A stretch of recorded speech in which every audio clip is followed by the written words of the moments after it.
In this lecture, we will talk about the next topic in hydrology is flood. तो flood होता क्या है, इसमें हम इस लेक्चर में हम ये जानेंगे फ्लड को हम कैसे मेज़र करते हैं, ठीक है। और फ्लड कैलकुलेट करने की हमें ज़रूरत क्यों पड़ी, हम ये भी समझते हैं, ठीक है।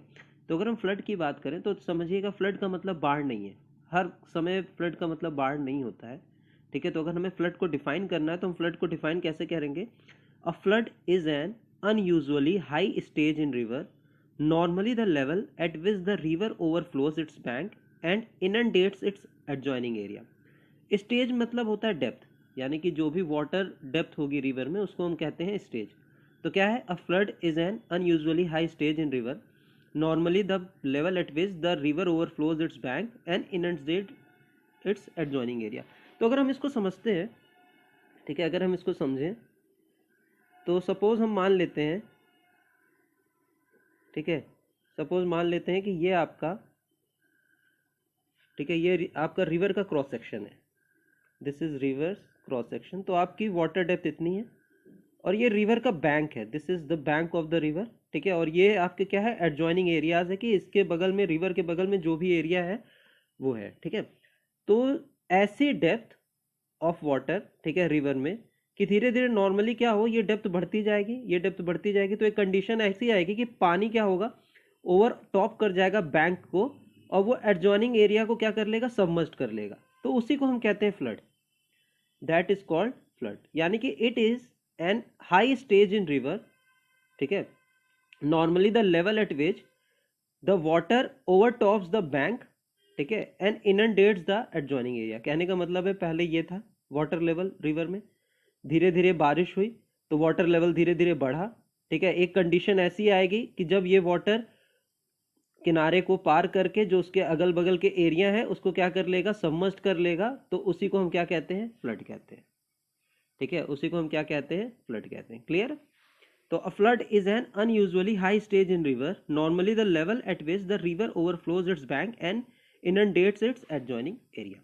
क्लियर है, तो फ्लड ये हो गया। अब फ्लड को हमें कैलकुलेट करने की क्यों जरूरत पड़ रही है, ठीक है। अब देखिए, कोई भी अगर एक मैक्सिमम डिस्चार्ज होगा, हम फ्लड को डिस्चार्ज भी कह सकते हैं। अब रिवर में एक मैक्सिमम डिस्चार्ज होगा, ठीक है, जो वो कैरी करेगा, क्लियर है, जो वो कैरी करेगा उसी पे ही, उसी के बेसिस पे ही हम हाइड्रोलिक स्ट्रक्चर डिजाइन करेंगे। जैसे हम डैम डिजाइन करेंगे, हम आपका रिजर्वायर डिजाइन करेंगे, तो हम उसी के बेसिस पे आप क्या करेंगे, हाइड्रोलिक स्ट्रक्चर डिजाइन करेंगे। तो इसलिए फ्लड को पढ़ने की रिक्वायरमेंट हमें पड़ती है। अब क्या क्या पढ़ना है हमें, तो हमें सबसे पहले इसमें देखना है मेथड फॉर एस्टिमेशन और फ्लड पीक।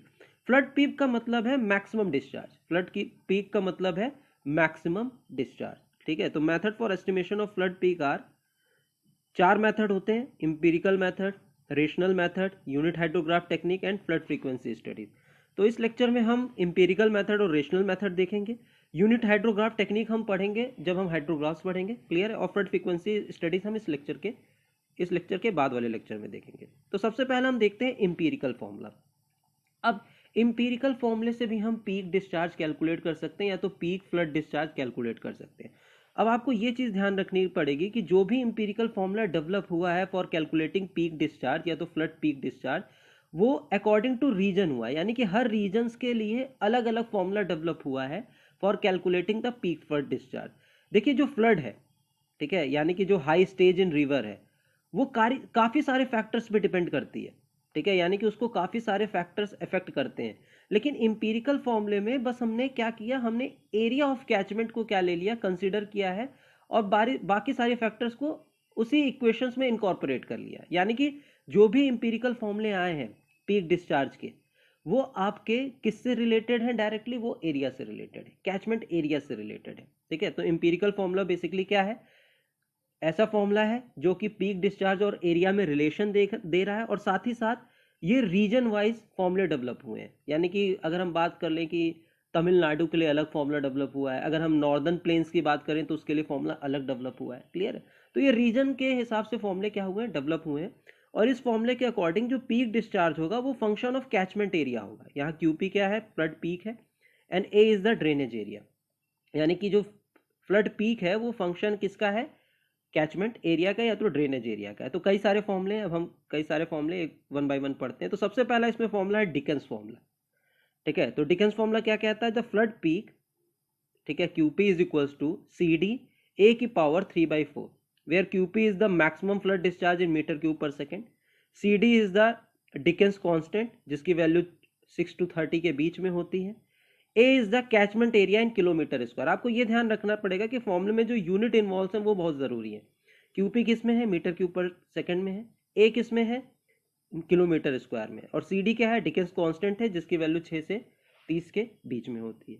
क्लियर है, तो अगर हमें कैचमेंट एरिया पता हो, ठीक है, यानी कि हमें किसी पर्टिकुलर रीजन में अगर पीक डिस्चार्ज निकालना है तो वहाँ का जो कैचमेंट एरिया होगा वो पता हो, और उस रीजन का हमें CD पता हो, तो हम पीक डिस्चार्ज कैलकुलेट कर सकते हैं। ठीक है, अब अगर हम बात करें तो जो CD होता है, ठीक है, उनके लिए फॉलोइंग गाइडलाइंस है CD के लिए। जैसे अगर नॉर्थ इंडियन प्लेन्स है, यानी कि अगर नॉर्दर्न इंडिया की बात करो, प्लेन इलाका है, ठीक है, तो उसमें जो CD की वैल्यू होगी वो 6 होगी।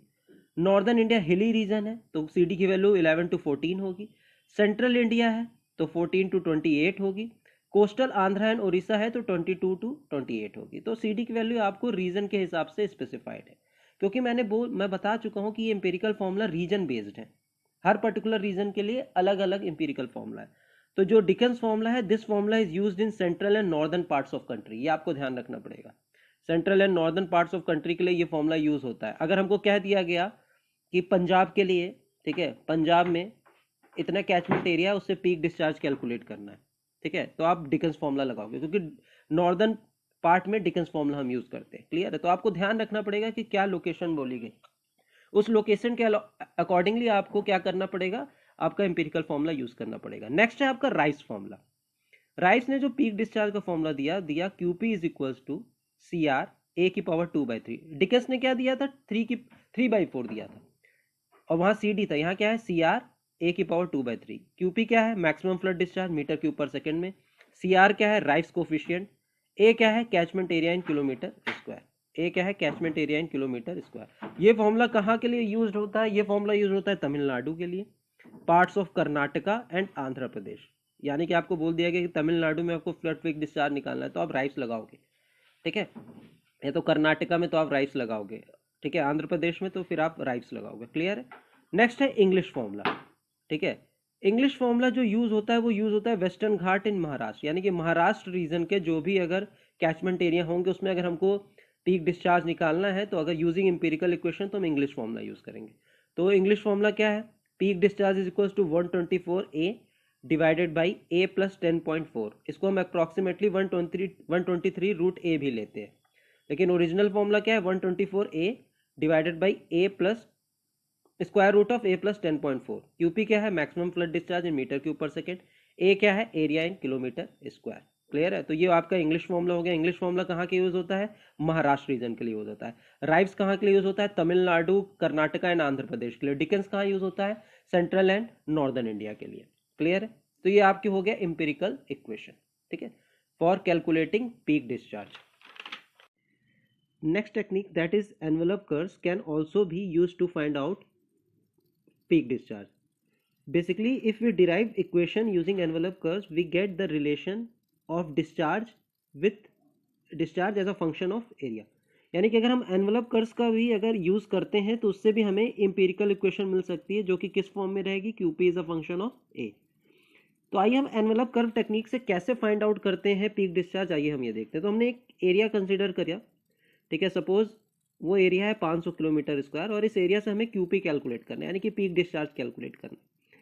लेकिन जो इस एरिया से जो फ्लड डेटा अवेलेबल है वो बहुत कम है, यानी कि बहुत, ठीक है, बहुत कम है, तो उन फ्लड डेटा का यूज करके हम पीक डिस्चार्ज नहीं फाइंड आउट कर सकते। तो हमें क्या करना पड़ेगा, ठीक है, तो हमें ये किसी रीजन में ये एक कैचमेंट एरिया होगा, ठीक है, इस किसी रीजन में ये कैचमेंट एरिया होगा।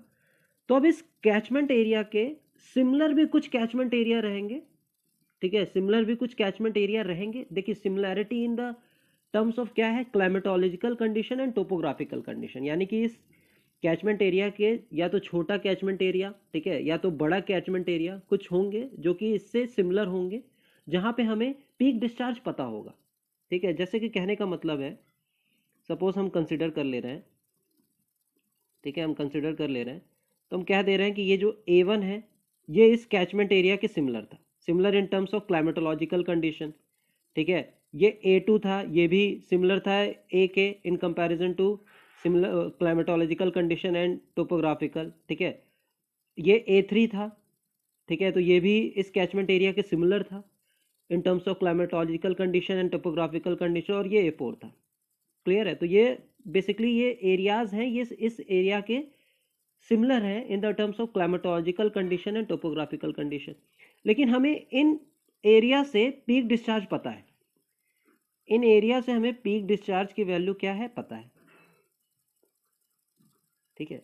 लेकिन हमें क्या निकालना है, हमें इस कैचमेंट से पीक डिस्चार्ज की वैल्यू निकालना है। तो क्या करेंगे, ये जो डेटा गिवन है, ठीक है, ये डेटा गिवन है, तो इससे हम एक कर्व प्लॉट कर लेंगे, इससे एक हम कर्व प्लॉट कर लेंगे। और वो कर्व किस पे प्लॉट करेंगे, हम लॉग लॉग स्केल पे प्लॉट करेंगे, ठीक है। हम किस पे प्लॉट करेंगे, लॉग लॉग स्केल पे प्लॉट करेंगे। यहाँ पे QP होगा और यहाँ पे आपका एरिया होगा। तो ये आपको कुछ पॉइंट्स मिल जाएंगे, ठीक है, ये पॉइंट्स आपको कुछ मिल जाएंगे, ठीक है। तो ये पॉइंट्स आपको मिल गए, यानी कि ये QP1 A1 है, QP2 A2, QP3 A3 और QP4 A4 है। तो हम क्या करेंगे, एनवलप क्या कर्व होता है, देखिए अब ये इन पॉइंट्स को हम एक कर्व से ज्वाइन कर देंगे जिसको हम कहेंगे envelope curve. This is called envelope curve, ठीक है। यानी कि ये जो सारे डेटास थे इनको हम ज्वाइन कर देंगे कर्व से, उसको हम कहेंगे एनवलप कर्व। अब इसका इस्तेमाल कर सकते हैं हम इस एरिया के लिए QP निकालने का। अब ये एरिया इस कर्व के करस्पॉन्डिंग जो भी होगा हम वो लिख लेंगे। मान लीजिए ये था आपका 500 किलोमीटर स्क्वायर, ठीक है। तो 500 किलोमीटर के स्क्वायर के हमारे ये हुआ, यहाँ से एक लाइन प्लॉट करी, ये जो वैल्यू हो जाएगी, ये वैल्यू किसकी हो जाएगी, QP की वैल्यू हो जाएगी। तो हम क्या करते हैं, हमारे पास जो किसी पर्टिकुलर कैचमेंट एरिया रहता है उसके जो भी कैचमेंट एरिया सिमिलर होंगे in terms of climatological condition and topographical condition, उसका यूज करके हम एक कर्व प्लॉट कर लेते हैं जिसको हम एनवलप कर्व कहते हैं। उसकी मदद से हम पर्टिकुलर एरिया का पीक डिस्चार्ज कैलकुलेट कर सकते हैं, ठीक है।